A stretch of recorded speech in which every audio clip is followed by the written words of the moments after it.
皆さん、明けましておめでとうございます。Happy New Year, everyone. It is the last day of 2025, and I wanted to create this video as a way to just reflect on the past year and also set some intentions for the next year as well. And so in this video, I wanted to share 5 things that I learned from 2025 and that I'm hoping will just help me continue this creative process in 2026 as well. I made this morning my miso ginger seaweed soup, so I'm also going to be sipping that as well. So I am on my way to work soon, so this is my breakfast, but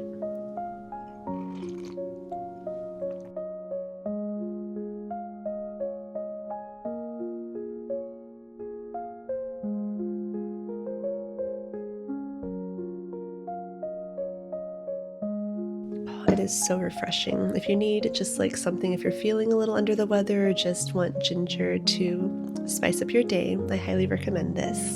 2025, this is really the year where I started really getting into trying to be active on social media and create content, which is hard for me since it's not something that I necessarily am really passionate about yet. I think I have a lot of hesitations just with social media, AI coming through now, and just missing like pen to paper instead of all digital stuff. But it's important to have a balance. So the first thing that I wanted to talk about that I came to realize is I am someone who really needs goals and structure in order to be productive, in order to feel motivated, and just to feel like that I'm growing. And so I made this, I don't know if it'll really show up here. There we go. I made this just goals list on my clear acrylic board because I love how it looks. But I think it's really important, kind of like a vision board, it's important to have your goals and your intentions where you can visually see them and be reminded of them all the time. It just helps you stay consistent and stay focused towards that goal. And so I think last year I was just trying to make 3 reels or 3 shorts a week. I was trying to post a long form video once a week, and it was really overwhelming. It's a lot when you have a full-time job and you're also trying to like record the videos, edit them before work, try and figure out what 3 videos you'll be making a week. And looking back now, it felt really scrambled and really stressful.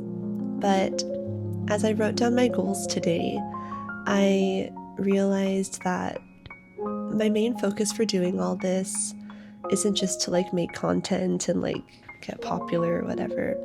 It's to find people out there who would be wanting to support me with my art business. I really want to sell handmade cards. I really want to have an art shop where I could create my own like custom stationery, custom stickers, sell those, and be able to use that as like my main source of income rather than having to have a full-time job.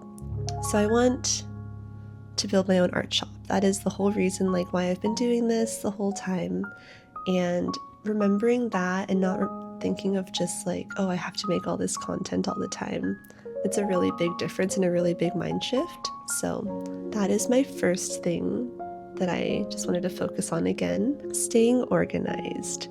This is really hard for me because I feel like I thrive in chaos. If I just have like everything scattered out, I can just like see it all, I can grab it when I need to. If I'm not organized, if I don't have structure, I just feel really lost. I think it's more unproductive for me as well. And so now I have so many journals. So this is going to be my content planner journal. And before I make videos for the week, I want to map them out in this journal. I want to have it really organized, really structured. Why am I doing this video this week? How am I going to record it? What, different viewpoints, what different shots will I include in it? In terms of like organizing stuff on my laptop, I want to make sure that I can like have content for each month, organized in a way where I can save that footage, look back at it, because right now I'm just recording it all and then deleting it all right afterwards. And reflecting. I feel like I didn't get as much of a chance to do this last year because I was just like, go, go, go, I have to make more and more stuff. But maybe just once a week, stop and take a second to look at all the work that you've accomplished that week. Even if it's at the end of the day. At the end of the day, take a few minutes and look back at the day and see what you had accomplished. I think this really helps with positivity and just like a positive mental mindset, because we have to go through the day doing so much. We have to like go so fast, and being able to just slow down and take that second to really look back and appreciate and give yourself the recognition that you did amazing, and maybe there were some lessons learned. But yeah, for me, being able to just like, even today, going back and looking at my first Instagram reels, I felt like last year I couldn't find my voice, that I was having a really hard time finding my style and my art, and it was really frustrating for me. But if I go back to my first videos and just like going through that whole scrolling process, I'm starting to see that I did have my style in there the whole time. I just wasn't really recognizing it. But like minimalistic, including nature, I think that is my style. So that just helped me a lot feel more comfortable with my art. But yeah, just reflect on how well you've been doing, because it's a tough world out there and you're doing great. Wait, I must have more soup.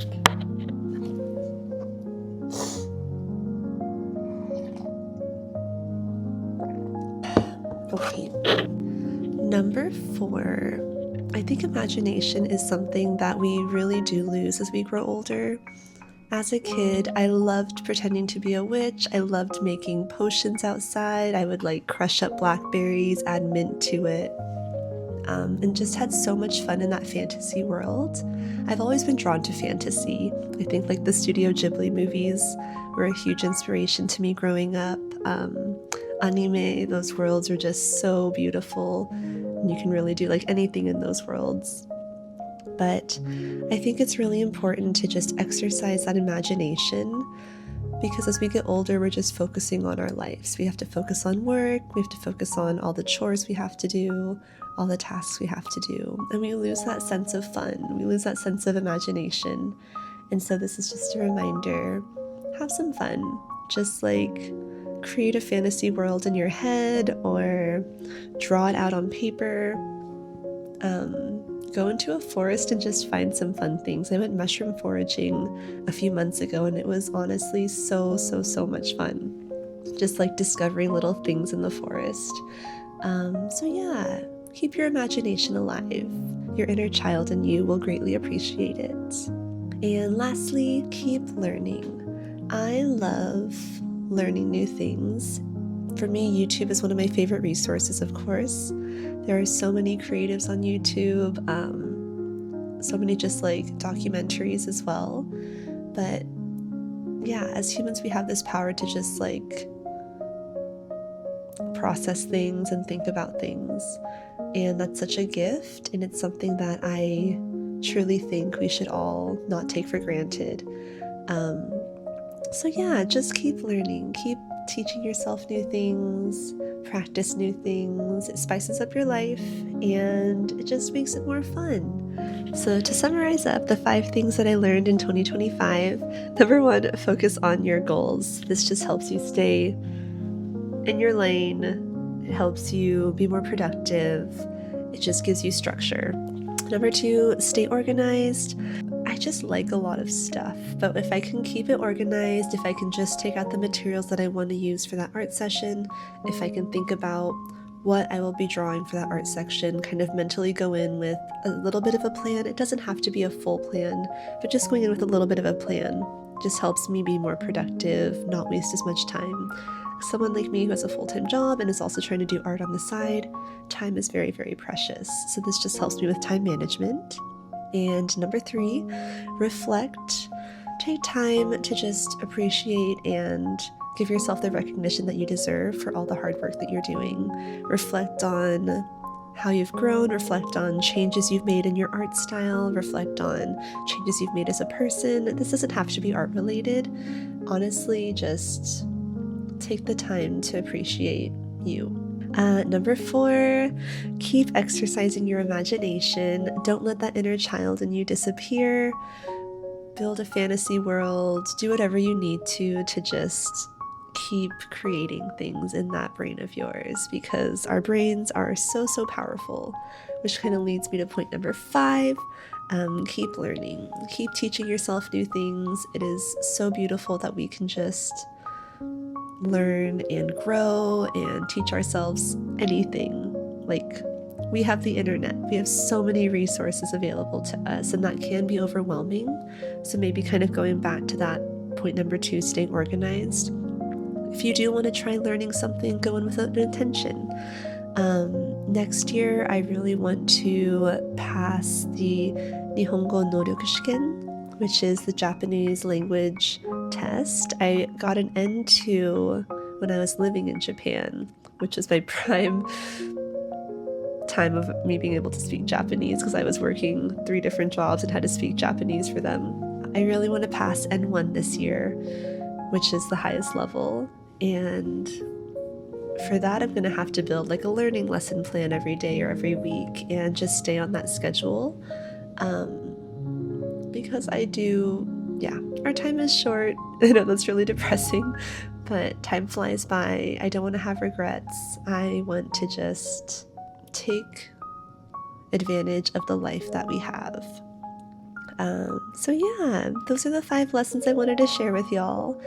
I also wanted to say this is something that just works for me. It doesn't have to work for you. These are just ideas that I wanted to throw out there. So if they do inspire you, if you have any other goals or things that you wanted to share from how you just grew this year, please share them in the comments. I would love to know. But other than that, we are saying goodbye to 2025 and hello 2026. I'll see y'all next time. Bye-bye.